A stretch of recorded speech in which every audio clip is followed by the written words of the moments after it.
자, 여러분. 오늘 우리가 다뤄볼 텍스트, 이거 진짜 흥미롭습니다. 보통 거시적인 세계 질서, 글로벌 패권, 이런 이야기랑 요즘 우리 개인들의 연애나 결혼 이야기는 완전 별개라고 생각하잖아요? 그런데 오늘 풀어볼 이 사회학적, 철학적 자료는요, 이 두 가지가 사실 하나의 굵직한 선으로 연결되어 있다고 주장합니다. 세상이 돌아가는 아주 거대한 프레임부터 내 옆에 있는 사람과의 가장 매민한 관계까지 전부 다요. 듣기만 해도 꽤 스케일이 크죠? 자, 그럼 대체 어떤 내용인지 지금부터 하나씩 짚어보겠습니다. 그러니까 질문을 하나 던져볼게요. 국가 간에 벌어지는 끔찍한 분쟁들이랑 요즘 젊은 세대가 나 결혼 안 해! 하고 비혼을 선언하는 현상. 이 두 가지 사이에 대체 무슨 공통점이 있을까요? 진짜 뜬금없어 보이잖아요. 그런데 오늘 우리가 분석할 자료에 따르면 참 놀랍게도 이 두 가지 현상이 정확히 똑같은 근본 원인을 공유하고 있다고 합니다. 세계 정세가 꽉 막혀 있는 거나 청년들이 결혼을 기피하는 거나 결국 같은 이유라는 거죠. 오늘 우리가 살펴볼 로드맵입니다. 첫 번째로 2026년 개혁과 신패러다임, 두 번째로 인류의 지도자 학교인 대한민국, 세 번째로 인간의 3단계 급수이론, 네 번째로 디지털 세대를 위한 새로운 결혼, 그리고 마지막으로 진화하는 관계의 목적까지 아주 거대한 세계관에서 출발해서 서서히 우리의 가장 친밀한 개인적 관계로 줌인해 보겠습니다. 자, 그럼 첫 번째 파트, 2026년 개혁과 신패러다임입니다. 이 텍스트가 인류의 진화를 어떤 거대한 타임라인으로 바라보고 있는지부터 한번 짚고 넘어가 보죠. 이 자료를 보면서 제가 가장 흥미로웠던 부분이 바로 이 타임라인인데요. 인류의 역사를 단순히 과거, 현재, 미래로 나누는 게 아닙니다. 과거를 고통이 반복되던 시기, 그리고 지금 우리가 살고 있는 현재를 출구 없는 분쟁이 벌어지는 병목 구간으로 규정합니다. 그러니까 현재의 수많은 전쟁이나 끝없는 갈등들이 계속되는 이유가 인류에게 지금 이 상황을 빠져나갈 출구 전략 자체가 없기 때문이라는 거예요. 그래서 텍스트는 다가오는 2026년을 글로벌 질서가 완전히 리셋되는 아주 결정적인 전환점, 즉 개혁의 원현으로 지목하고 있습니다. 그럼 여기서 말하는 신패러다임이란 게 정확히 뭘까요? 단순히 지금 있는 시스템을 살짝 고쳐 쓰는 그런 임시 방편을 말하는 게 아닙니다. 정치, 노동, 종교처럼 사회를 굴러가게 하던 모든 기존 체계들을 완전히 리셋하는 걸 의미해요. 과거의 고통을 더 이상 반복하지 않기 위해서 인류가 도대체 어떻게 살아가야 하는가? 그 완전히 새로운 삶의 포맷을 짜는 거죠. 그야말로 판을 아예 새로 까는 겁니다. 두 번째 파트는 인류의 지도자 학교 대한민국입니다. 이 거대한 글로벌 변화, 이른바 판이 바뀌는 과정에서 이 자료가 한국의 역할을 어떻게 포지셔닝하고 있는지 볼까요? 여기서 굉장히 독특하고 재미있는 비유가 등장합니다. 대한민국을 그냥 평범한 하나의 국가가 아니라 인류의 뿌리이자 거대한 지도자 학교로 묘사하거든요. 그러니까 새로운 세계 질서를 만들어서 전 세계로 수출하기 위해 온갖 사회적 프레임워크를 미리 테스트해보는 거대한 실험실 같은 곳이라는 거죠. 이런 관점에서 보면 한국이 겪었던 수많은 역사적 고통들은 단순한 순환이 아니라 나중에 세계를 이끌어가기 위해 치러야 했던 일종의 교육적 희생으로 재해석됩니다. 심지어 대통령이나 장관 같은 자리도 권력을 쥐는 자리가 아니라 대통령학, 장관학처럼 진짜로 깊이 파고들어 공부해야 하는 학문으로 규정하고 있어요. 목적은 딱 하나죠. 전 세계의 번영에 기여할 수 있는 진짜 인재를 길러내는 겁니다. 그리고 여기서 아주 핵심적인 단어가 하나 나옵니다.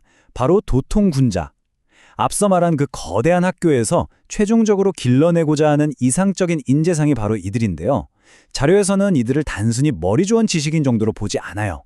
그 지식을 뛰어넘어서 2026년 이후에 꼬여버린 국제 질서를 바로잡고 관리할 수 있는 진짜 지혜를 터득한 사람, 아주 고도로 진화한 리더를 뜻합니다.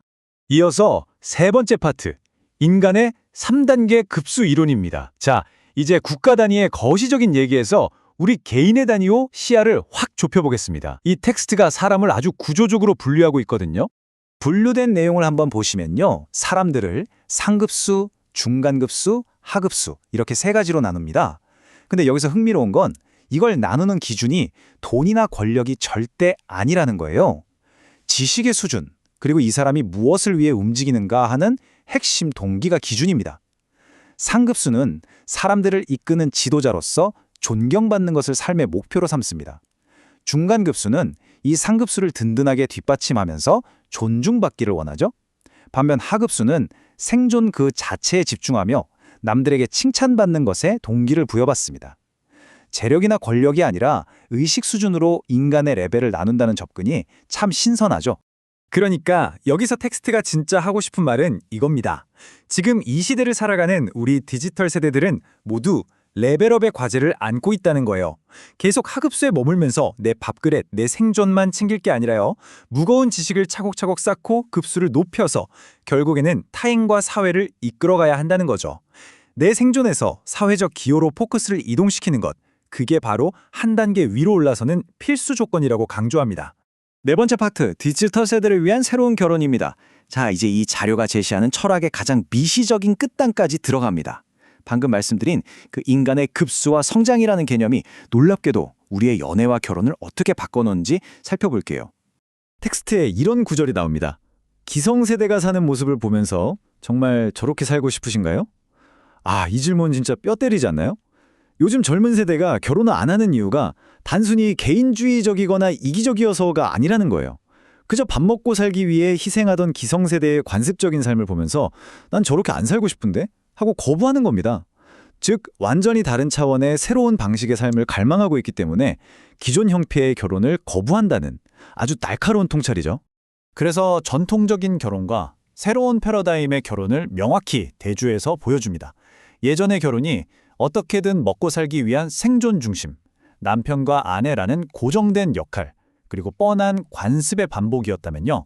2026년 이후를 대비하는 디지털 세대의 결혼은 완전히 결이 다릅니다. 이들은 무언가를 공동으로 연구하고 서로가 서로를 성장시키며 더 나아가 사회적 목적을 공유해야 합니다. 앞서 말했던 그 거대한 세계관의 변화가 결국 내가 남은 평생을 누구와 어떻게 보낼 것인가 하는 가장 사적인 선택에까지 그대로 적용되는 겁니다. 이걸 조금 더 구체적으로 정리해 볼까요? 이제 결혼은 반드시 공유된 목적과 서로를 향한 연구를 바탕으로 이루어져야 합니다. 내 파트너는 단순한 동거인이나 경제 공동체가 아니에요. 어떻게 하면 우리가 더 나은 삶을 살고 사회에 기여할 수 있을지 함께 고민하는 동료 학자가 되어야 한다는 뜻입니다. 그저 먹고 살기 위해 의지하는 베이직한 생존 관계에서 지적이고 영적인 방향이 완벽하게 일치하는 관계로의 업그레이드. 이게 바로 텍스트가 제시하는 해답입니다. 자, 드디어 마지막 5번째 파트, 진화하는 관계의 목적입니다. 지금까지 쭉 살펴본 이 흥미로운 분석들을 하나로 묶어서 도대체 왜 우리가 이렇게까지 관계를 진화시켜야 하는지 결론을 내려보죠. 이 철학을 바탕으로 관계가 어떻게 발전해 나가는지 그 3단계를 보면 진짜 스케일이 남다릅니다. 1단계, 두 사람이 꾸린 가정은 그 자체로 세상을 공부하는 작은 학교가 됩니다. 2단계, 파트너가 서로를 이끌어주면서 앞서 우리가 얘기했던 그 지혜로운 지도자, 즉 도통군자로 함께 성장해 나갑니다. 그리고 대망의 3단계, 이 부분은 결국 자신들이 함께 만들어낸 지혜를 인류 사회를 위해 아낌없이 공헌하게 됩니다. 와, 남녀가 만나서 사랑을 나누는 지극히 개인적인 일에서 출발했는데 이게 결국 세상을 구원하는 거대한 메커니즘으로 확장되는 거예요. 엄청나게 구조적이고 웅장한 시각이죠. 결국 이게 오늘 우리가 파헤쳐본 소스의 가장 핵심적인 결론입니다. 인간관계의 궁극적인 목적은 이제 더 이상 우리 둘이 오순도순 잘 사는 단순한 개인의 행복에 머물러서는 안 된다는 거예요. 그 수준을 훌쩍 넘어서서 인류를 더 나은 미래로 이끌어갈 지혜를 창출해내는 베이스 캠프가 되어야 한다는 뜻입니다. 거시적인 세계 질서 이야기로 시작해서 가장 내밀한 연애 조언으로 완벽하게 연결되는 이 논리 전개, 정말 매력적이지 않나요? 오늘 이 흥미로운 자료를 쭉 풀어보면서 마지막으로 여러분께 이 질문을 꼭 던져보고 싶었습니다. 여러분이 지금 맺고 있는 관계에서 가장 중요하게 생각하는 가치는 무엇인가요? 아까 봤던 급수 기준으로 여러분은 지금 스스로 어느 급수에 머물고 있다고 생각하시나요? 다가올 2026년 이 거대한 패러다임의 전환 속에서 여러분의 관계는 세상을 밝힐 든든한 연구 공동체가 될 준비 되셨습니까? 오늘 이 시간이 여러분의 일상과 관계를 완전히 새로운 시각으로 들여다보는 신선한 계기가 되었기를 바랍니다. 함께해 주셔서 감사합니다.